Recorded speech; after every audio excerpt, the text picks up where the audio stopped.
selama kita ada di jalan Allah, tetap istiqamah di jalan Allah, insya Allah kemenangan akan tiba, saudara Hamid. Ingat, perjuangan itu kadang-kadang hasilnya bukan kita yang menikmati, tapi anak cucu kita yang menikmati. Itulah sebabnya saya tetap mengajak istiqamah apapun hasilnya. Supaya apa? Supaya generasi penerus kita tetap selamat. Jangan sampai generasi penerus kita tidak mengenal Islam. Jangan sampai generasi penerus kita, saudara, tidak tahu Islam. Jangan sampai generasi penerus kita dirusak, saudara, oleh kelompok-kelompok yang ingin merusak Islam, sehingga anak keturunan kita nanti cara dan kita berjuang lawan semua yang ingin merusak Islam, saudara. Siapapun, dari manapun yang ingin merusak Islam, lawan. Supaya apa? Supaya mereka tidak berhasil merusak anak keturunan kita, sehingga walaupun kita tidak merasakan hasilnya hari ini, insya Allah besok anak cucu kita akan merasakan betapa indahnya perjuangan orang tuanya, betapa luar biasa perjuangan orang tuanya. Insya La hawla wa la quwwata illa billah. Pada kesempatan ini singkat saja, saya ingin mengajak semua saudara-saudara saya kaum muslimin yang ada di dalam masjid sini, atau ibu-ibu kita yang mendengarkan dari rumah sana, saudara, yuk mari saya ingin mengajak untuk kita tetap istiqamah dalam perjuangan. Kenapa saya mengajak untuk istiqamah, saudara? Karena selama kita bisa istiqamah dalam perjuangan, apapun yang kita hasilkan, maka kita tetap dapat kemenangan dari Allah Subhanahu wa ta'ala. Atau dengan kata lain, saya ingin sampaikan bahwa kemenangan yang sejati dalam perjuangan adalah istiqamah. Maksudnya bagaimana, saudara? Kemenangan itu jangan dinilai dari berhasil atau gagalnya.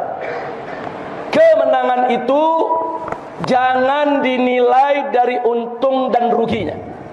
Kemenangan itu jangan dinilai dari suka dan dukanya. Kemenangan itu jangan dinilai dari senang dan susahnya. Tapi kemenangan itu wajib dinilai dari istiqamahnya. Nah, maksudnya bagaimana? Jangan ada di antara yang berjuang begitu gagal merasa kalah. Jangan, ya ikhwan. Gagal bukan tanda kekalahan. Jangan juga orang berjuang begitu dia merasakan duka, dia merasakan susah, terus dia merasa gagal. Enggak betul, saudara. Karena kemenangan yang sebenarnya bukan dinilai dari menang atau gagalnya, dari sukses atau gagalnya, atau dari suka dukanya. Tidak, tapi dinilai daripada istiqomahnya. Seseorang berjuang, saudara, saat dia senang, dia tetap berjuang taat kepada Allah. Saat dia susah, dia tetap berjuang taat kepada Allah. Itu namanya menang, ya ikhwan. Itu yang disebut kemenangan. Kenapa? Karena dia istiqamah dalam keadaan senang maupun susah, saudara. Kalau ada orang saat dia menang, saudara, saat dia senang, saudara, dia berjuang untuk Allah.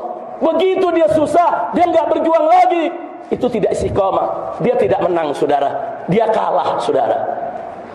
Begitu juga sebaliknya, saudara. Kalau ada orang-orang, saudara, yang dia kalau gagal, kalau duka, kalau susah, merasa kalah, putus asa, tidak melanjutkan perjuangan, itulah yang disebut kekalahan dalam perjuangan. Tapi kalau yang namanya kemenangan, saudara, mau suka, mau duka, mau senang, mau susah, saudara, mau berhasil, mau gagal, tetap dia berjuang. Itu yang disebut kemenangan yang hakiki. Insya Allah. Dia lagi senang, dia taat kepada Allah, dia berjuang. Dia lagi susah, enggak, dia enggak kapok, dia enggak jerah, saudara, tetap dia berjuang untuk membela Allah. Itu namanya istiqamah. Jadi jangan peduli. Jadi kalau ada ulama-ulama zaman dulu yang berjuang, saudara, seperti siapa? Seperti Imam Bonjol, seperti Diponegoro, sampai mereka kemudian ditipu, dikhianati oleh Belanda, ditangkap, dipenjara sampai dia mati dalam penjaranya. Jangan sebut kalah. Mereka tidak kalah, mereka menang. Kenapa? Karena sampai akhir hayatnya mereka enggak mau tunduk kepada Belanda, saudara. Itu menang. Mereka tidak menjadi pengkhianat, saudara. Kalau mereka kalah, kita tidak merdeka. Kalau mereka itu tumbang, kita enggak merdeka. Kenapa sekarang kita bisa merdeka? Karena sumbangan perjuangan dari mereka, saudara. Perjuangan Teku Umar dan Cut Nyak di Aceh, perjuangan kemudian Tuanku Imam Bonjol di Sumatera Barat, kemudian ada lagi perjuangan di Ponorogo di Jawa Tengah, kemudian untuk masyarakat Betawi ada perjuangan Kiai Haji Nur Ali, saudara. Semua berjuang dengan suka dukanya, dengan jatuh bangunnya, saudara. Tapi sampai akhir hayat mereka dengan segala suka duka yang mereka rasakan, mereka tidak pernah tunduk kepada Belanda. Itu namanya istiqamah. Itu berarti mereka menang dalam perjuangannya. Alhamdulillah. Jadi kalau Anda istiqamah di jalan Allah Subhanahu wa taala, berarti Anda menang dalam perjuangan. Apapun yang Anda alami, ya ikhwan. Baik Anda berhasil atau gagal, suka atau duka, saudara, senang atau susah, selama istiqamah di jalan Allah, maka Anda menang. Itulah sebabnya Allah puji alladzina amanu tsumma istaqamu. Orang-orang yang mana? Orang-orang yang beriman kemudian istiqamah di jalan Allah. Dan suatu hari Nabi ditanya oleh seorang sahabat, amalan apa yang terbaik ya Rasulullah yang perlu aku lakukan? Singkat Nabi menjawab, qul amantu billah tsumma istaqim. Katakanlah olehmu, aku beriman kepada Allah, tsumma istaqim, kemudian istiqamahlah kamu di jalan Allah. Nah, begitu yuk, saya ajak semua yang ada di sini, mau dicaci, mau dipaki, mau dihina, mau dimusuhi, mau difitnah, saudara, mau diberikan aneka ragam label, selama kita ada di jalan Allah, tetap istiqamah di jalan Allah, insya Allah kemenangan akan tiba, saudara. Amin. Dan ingat, kemenangan itu nggak mesti kita yang merasakannya. Bisa jadi nanti anak kita yang merasakannya, bisa juga nanti cucu kita yang merasakannya. Saudara, Imam Bonjol nggak merasakan kemerdekaan, di Ponorogo nggak merasakan kemerdekaan, saudara. Kemudian Teku Umar nggak merasakan kemerdekaan, tapi anak cucunya, generasi penerusnya sampai ke kita, semua ikut merasakan nikmatnya kemerdekaan. Kalau mereka semua tidak berjuang, kalau mereka semua tidak angkat senjata, kalau mereka semua tidak melakukan perlawanan terhadap penjajahan Belanda, kita belum tentu merdeka, saudara. Nah, maka itu kalau kita tanam pohon mangga depan rumah, saudara, belum tentu kita yang merasakan buahnya. Bisa jadi nanti yang metik buahnya anak kita, yang makan cucu kita. Mereka yang merasakan nikmatnya mangga, mereka yang merasakan manisnya mangga. Padahal yang nanam kita, yang nyiramin kita bertahun-tahun, belum dia berbuah, kita sudah kembali kepada Allah. Ingat, perjuangan itu kadang-kadang hasilnya bukan kita yang menikmati, tapi anak cucu kita yang menikmati. Itulah sebabnya saya tetap mengajak istiqamah apapun hasilnya. Supaya apa? Supaya generasi penerus kita tetap selamat. Jangan sampai generasi penerus kita tidak mengenal Islam. Jangan sampai generasi penerus kita, saudara, tidak tahu Islam. Jangan sampai generasi penerus kita dirusak, saudara, oleh kelompok-kelompok yang ingin merusak Islam, sehingga anak keturunan kita nanti jauh dari Islam, saudara. Dari sekarang, ayo mari kita didik anak-anak kita ajak anak-anak kita kenalkan Islam kepada mereka, dan kita berjuang lawan semua yang ingin merusak Islam, saudara. Siapapun, dari manapun yang ingin merusak Islam, lawan. Supaya apa? Supaya mereka tidak berhasil merusak anak keturunan kita, sehingga walaupun kita tidak merasakan hasilnya hari ini, insya Allah besok anak cucu kita akan merasakan betapa indahnya perjuangan orang tuanya, betapa luar biasa perjuangan orang tuanya, insya Allah. Nah, itu yang saya mau sampaikan. Jadi intinya Petamburan ini adalah kampung perjuangan. Ke depan harus tetap menjadi kampung perjuangan. Bagaimana Petamburan bisa jadi kampung perjuangan? Kalau warga Petamburan tetap beriman dan bertakwa kepada Allah Subhanahu wa ta'ala, dan tetap kita kompak, jangan terpecah belah. Nabi mengatakan, alaikum bil jamaah fa inna yadallahi ma'al jamaah. Apa kata Nabi? Wajib atas kamu berjamaah, bersatu, bekerja sama, gotong royong, jangan sendiri-sendiri. Kenapa? Fa inna yadallahi ma'al jamaah, kata Nabi. Karena sesungguhnya pertolongan Allah itu ada pada kebersamaan, saudara. Jadi sekali lagi, kekuatan yang sebenarnya itu ada pada kebersamaan, saudara. Kenapa? Karena dengan kebersamaan umat Islam, Allah akan memberkahi dan Allah akan memberikan pertolongan. Tapi kalau kita tidak bersama, perang bercerai-berai menghadapi musuh, saudara, maka dengan mudah dia akan menghancurkan kita. Na'udzubillah min dzalik. Ayo kita bersama. Jangan lupa, saudara, dengan kebersamaan kita akan datang keberkahan dari Allah, akan datang pertolongan Allah, dan kita akan menang. Dan Allah sendiri berjanji, in tansurullah yansurkum. Jika kamu sungguh-sungguh memenangkan Allah, sungguh-sungguh membela agama Allah, yansurkum, niscaya pasti Allah akan memenangkan kamu semua. Ini janji Allah. Saya yakin, saya percaya karena ini janji Allah, bukan janji manusia, saudara. Allah yang berjanji, kalian membela Allah, Allah pasti akan memenangkan kalian semua. Janji Allah dalam Al-Quranul Karim. Kenapa harus kita ragu dengan janji ini, saudara? Tapi ingat, kemenangan yang Allah berikan, saudara, kadang-kadang kita ikut merasakan, kadang-kadang kita nggak merasakan. Yang merasakan anak cucu kita. Jadi jangan pernah putus asa di dalam medan juang, insya Allah. Nah, sebagai penutup, ingat, saudara, kekuatan kita sebesar apapun, harta kita sekaya apapun, pengikut kita sebanyak apapun, taktik strategi kita sehebat apapun, selama tidak ada pertolongan Allah, tetap kita nggak bisa menang lawan musuh, saudara. Walaupun musuh itu kecil, dikit, miskin, lemah, kita nggak bakal bisa mengalahkan mereka tanpa pertolongan Allah.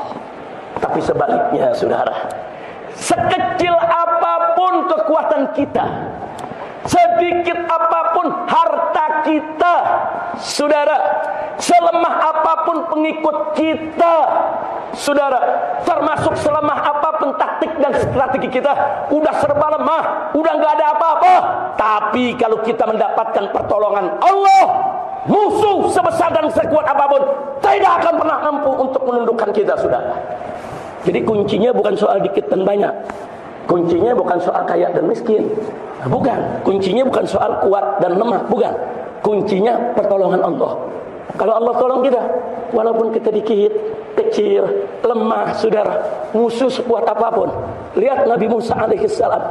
Nabi Musa punya apa? Kerajaan nggak punya, harta benda nggak punya, orang kaya bukan, saudara. Senjata nggak punya, saudara. Wah, pengikutnya Nabi Musa, saudara, banyak perempuan, banyak anak kecil, banyak orang-orang lemah, nggak bisa perang melawan Fir'aun, saudara.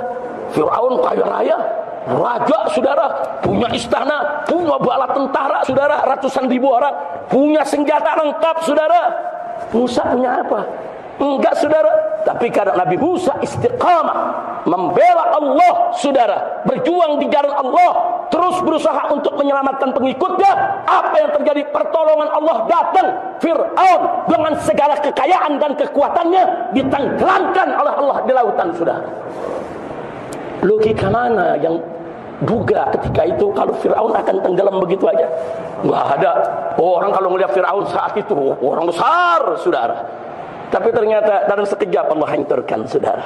Nah, ini pelajaran. Jadi pelajaran sejarah begini mesti kita jadikan ibrah, mesti kita jadikan pelajaran, saudara. Jangan takut dengan besarnya musuh, kuatnya musuh, hebatnya musuh, duitnya musuh. Jangan takut, saudara. Kecil semua itu, yaitu di hadapan kekuatan Allah Subhanahu wa ta'ala. Nah, itu saja. Saya datang kemari silaturahim hanya untuk membangkitkan semangat kita semua, semangat untuk selalu bersaudara dan berjuang bersama. Apalagi bulan Ramadan. Bulan Ramadan ini bulan Al-Quran, karena di bulan inilah Al-Quran diturunkan. Bulan Ramadan ini bulan puasa, karena di bulan inilah kita berpuasa. Bulan Ramadan ini tadi sudah disampaikan oleh khatib kita, saudara, bulan yang penuh rahmat, bulan yang penuh maghfirah, bulan pembebasan kita dari api neraka jahanam. Ya, bulan Ramadan ini juga bulan sabar. Kita diminta sabar oleh Allah Subhanahu wa ta'ala. Tapi jangan lupa, bulan Ramadan ini juga sahrul jihad, bulan jihad.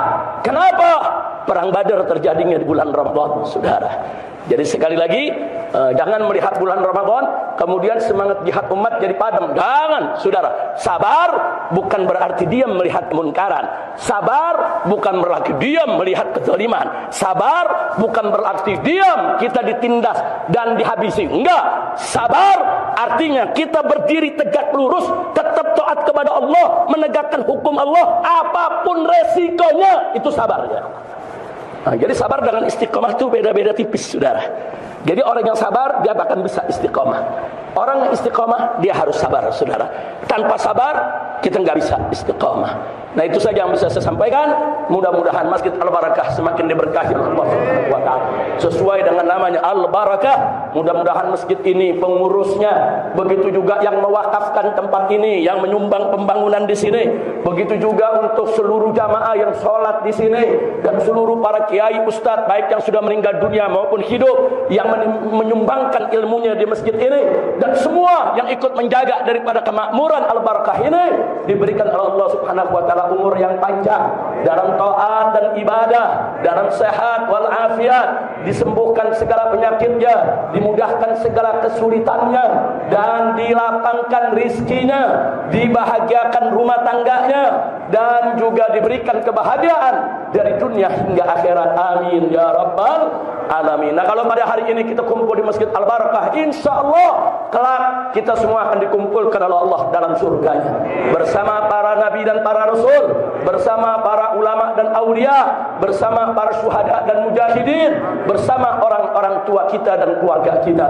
Amin ya rabbal alamin. Ala hadhihi niyyah wa likulli niyatin salihah. Wa ila hadratin nabiyil mustafa sallallahu alaihi wasallam bisirril Fatihah.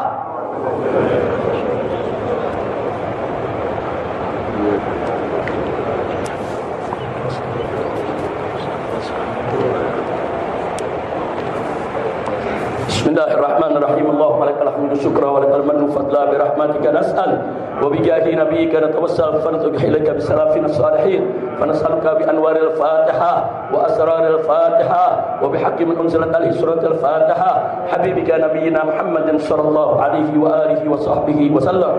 Allahumma inna nas'aluka al-huda wat tuqa wal afaf wal ghina wal mauta ala dinil Islam.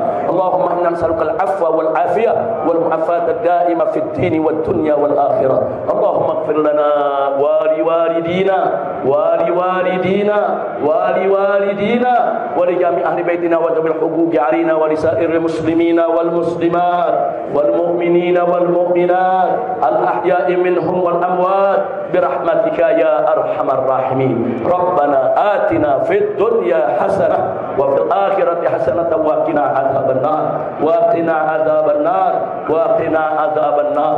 Wa sallallahu ala sayyidina Muhammadin nabiyil ummi wa ala alihi wa sahbihi wa sallam bi fadli subhana rabbika rabbil izzati amma yasifun wa salamun alal mursalin walhamdulillahi rabbil alamin. Taqabbalallahu minna wa minkum taqabbal ya karim. Terima kasih atas segala perhatian, mohon maaf atas segala kekurangannya. Hadani Allah wa iyyakum ila siratal mustaqim.